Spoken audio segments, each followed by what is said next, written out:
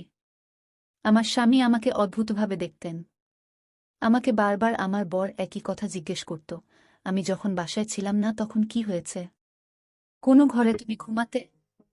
কোনো সময় ঘুম থেকে উঠতে রাতে কি মনে হতো যে তুমি অজ্ঞান হয়ে গেছ? আর তোমার কোনো হুঁশ নেই? তুমি কি ঘুমের সময় ঘরের দরজা ভেতর থেকে তালা দিতে? আমি আমার স্বামীর প্রশ্নে বিরক্ত হলাম। আমি তাকে বললাম, আমি এমন কিছুই করিনি। কিন্তু ততক্ষণে রিপোর্ট হাতে এসেছে। যখন রিপোর্টের খাম খুলে ফলাফল দেখা গেল, রিপোর্টটি আমার স্বামীর হাত থেকে পড়ে যায়। কারণ রিপোর্ট অনুযায়ী এই শিশুটি আমার স্বামীর নয়, আমার দেওরের। আমি মাটিতে বসে পড়ে কাঁদতে লাগলাম। আমার স্বামী আমার দিক থেকে মুখ ঘুরিয়ে নিল। দেওর বলল, আমি তোমাদের সাথে কিছুই করিনি, তোমাদের আমি সব বলবো। ডাক্তার বৌদিকে বলেছিলেন তোমার এত সমস্যা নেই, চিকিৎসা করা যায়, কিন্তু তোমার স্বামী কখনো তোমার চিকিৎসা করিয়ে দেয়নি, তাই আমি তোমাদের জীবনে সুখ ভরাতে চাই। বৌদি, তোমার চিকিৎসা করাতে চেয়েছিলাম, কিন্তু আমি একটা মেয়ের প্রেমে পড়েছিলাম, তাকে বিয়ে করেছিলাম, তাই টাকা চুরি করেছিলাম। কারণ সে খুব অসুস্থ ছিল, কিন্তু তারপরও সে আমাদের সন্তানকে জন্ম দিতে চেয়েছিল। আমার সাথে দাদার ঝগড়া হলো, আর এই কারণে দাদা আমার থেকে সবকিছু কেড়ে নিল।